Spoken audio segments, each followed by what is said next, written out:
como si ellos fuesen los jueces, el gobierno del mundo. ¿Qué tienen ellos que meterse en el asunto de las diferencias que tenemos con el Poder Judicial? ¿Quiénes son ellos? ¿Cómo van a hablar de derechos humanos si ellos destinan miles de millones de dólares a la guerra?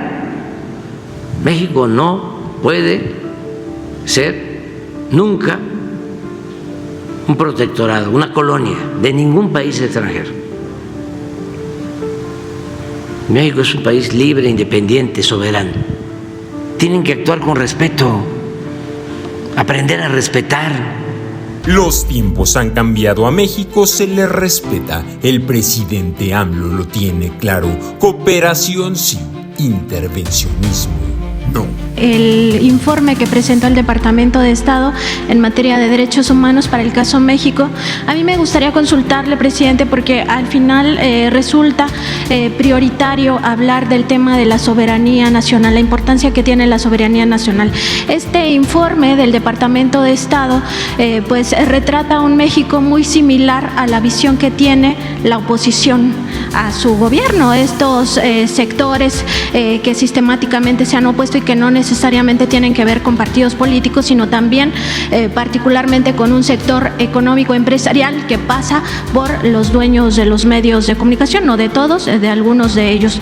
Y llama la atención varios puntos acerca de este informe. No solo se refiere a un país que tiene, según la visión del Departamento de Estado, que tiene una crisis en materia de derechos humanos, que supuestamente hay una situación muy crítica, como si estuviéramos en el gobierno de Felipe Calderón en materia de pues crisis humanitaria, y también que se ataca a instituciones que según el Departamento de Estado están muy bien, como es la Suprema Corte de Justicia de la Nación. Es una manía del gobierno de Estados Unidos de entrometerse en la política interna de otros países. Desde hace cuando menos 2 siglos. Y no solo es opinar o dar cartas de buena conducta, como si ellos fuesen los jueces, el gobierno del mundo, sino intervenir militarmente a países con gobiernos no sometidos a los intereses del gobierno de Estados Unidos. Eso es la historia.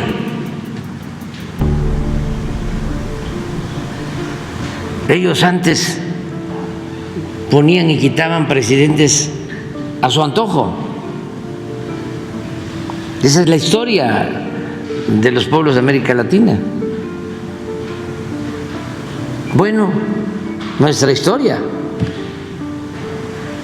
2 veces nos invadieron. Y en una ocasión, pues, se quedaron con más de la mitad de nuestro territorio. Inventando una falta de pagos. El Congreso en Washington aprobó la guerra contra México y un presidente Polk llevó a cabo la invasión. De los momentos más lamentables, tristes de nuestra historia, porque llegaron aquí e izaron la bandera estadounidense. ¿Qué tienen ellos que meterse en el asunto de las diferencias que tenemos con el Poder Judicial. ¿Quiénes son ellos para intervenir? ¿Cuál es el fundamento legal? ¿Quién les autoriza a intervenir? Están violando flagrantemente el derecho internacional, la independencia, la soberanía de los pueblos. ¿Cómo van a hablar de derechos humanos si ellos destinan miles de millones de dólares a la guerra, para la muerte de inocentes en todos los países del mundo donde hay confrontación? Pero nosotros no nos metemos en eso. ¿O por qué no liberan a Assange? ¿Dónde está la libertad y la libre manifestación de las ideas? ¿Y cómo es que destinan tanto dinero a la guerra y no destinan fondos, recursos para atender a sus jóvenes que están padeciendo por el consumo de drogas, que lamentablemente fallecen 100,000 jóvenes cada año por el consumo de fentanilo? Hay todavía estos grupos de intereses económicos y políticos. Afortunadamente no son todos los gobernantes. Es que también es un gobierno muy pulverizado. La democracia es sinónimo de diversidad, de pluralidad, pero en Estados Unidos hay demasiadas contradicciones al interior del gobierno. Una cosa es lo que opina la Casa Blanca, otra cosa es lo que hace la CIA, otra cosa es lo que hace la DEA, otra cosa es lo que hace Blinken en el Departamento de Estado, otra cosa es lo que hacen en el Departamento de Justicia, otra cosa es lo que se hace en el Congreso, otra cosa es lo que hace en el Poder Judicial. Nada más en el caso de nosotros, como ya sabemos, salen estos comunicados que están manejados por la derecha internacional. Es una internacional de derecha apoyada en Estados Unidos. Ya sabemos, esos son los golpeadores, los halcones, vinculados con las mafias de los países, relacionados, como tú dices, con las organizaciones supuestamente no gubernamentales, Claudíquez González. Pero esto pasa en México y sucede en Guatemala y sucede en Colombia y sucede en Argentina y en todos lados, en Ecuador, ahí están metidos, en España. México no puede ser nunca un protectorado, una colonia de ningún país extranjero. México es un país libre, independiente, soberano. que eso es lo que hay que ir resolviendo hacia adelante. Y es lo que también lleva implícito ese mensaje de que no cambian. No estoy hablando de todos, pero sí, hay un grupo muy prepotente. Entonces, por eso, una de las cosas que se tienen que establecer con mucha claridad es cooperación económica, sí. Integración económica, sí. Ayudarnos mutuamente para fortalecer América del Norte y a toda América, sí. Cooperación para el combate al narcotráfico y que ayudemos humanitariamente a que no se padezcan esas pandemias de consumo de fentanilo en Estados Unidos que tanto dolor, que tanta muerte provocan, sí.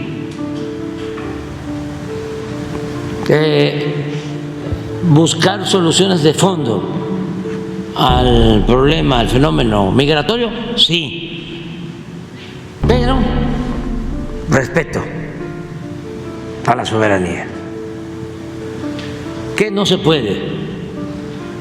¿Qué no vamos a admitir? O sea, ¿cómo pintamos la raya?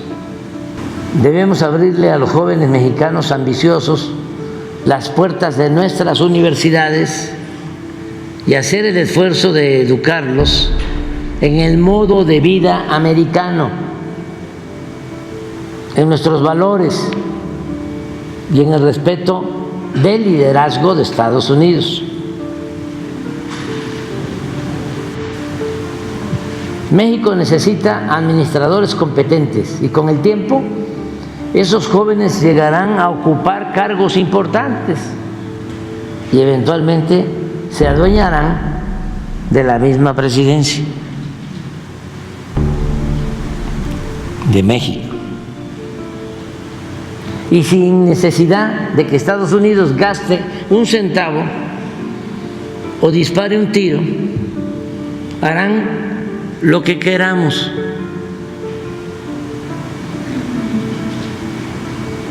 Y lo harán mejor y más radicalmente que lo que nosotros mismos podríamos haberlo hecho. Pasa el tiempo y ¿cuántos se formaron allá? En Harvard y en otras universidades del extranjero. Bueno, este es un tema interesante. ¿Cómo tenemos que garantizar nuestra relación?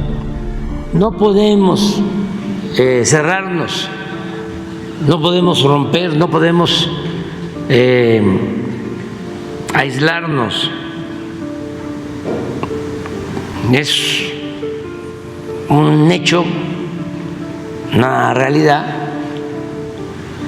que tenemos 3.180 kilómetros de frontera por cuestiones de geopolítica. Con todo respeto, pues no es un país europeo, no es Brasil. Aquí nos tocó vivir. Entonces tenemos esa vecindad. Y además, si nos ponemos de acuerdo, como lo hemos hecho en los últimos tiempos, nos ayudamos mutuamente. Ya no se puede separarnos. Es bastante la integración en lo económico. Empresas. En México se producen muchas cosas que se consumen en Estados Unidos y se producen a buen precio, de manera competitiva. Se cierra la frontera y no se venden los carros que se producen en México, en Estados Unidos. Tendrían ellos que pagar 10, 15 mil dólares más por vehículo.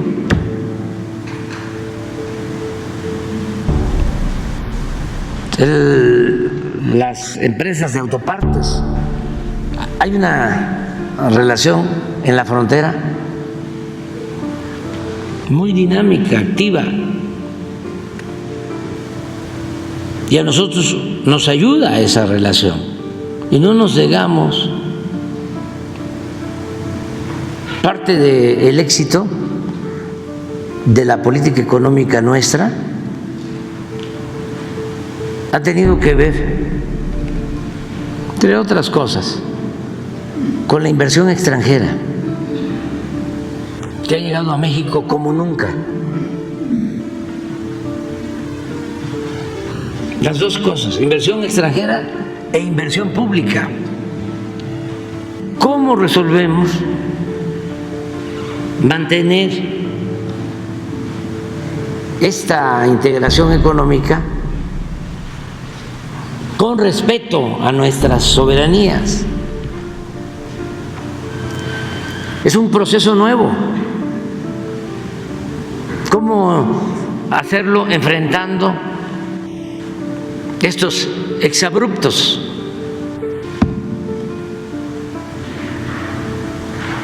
¿Cómo los vamos convenciendo? ¿Cómo se va persuadiendo a todos ellos de que tienen que actuar con respeto, aprender a respetar?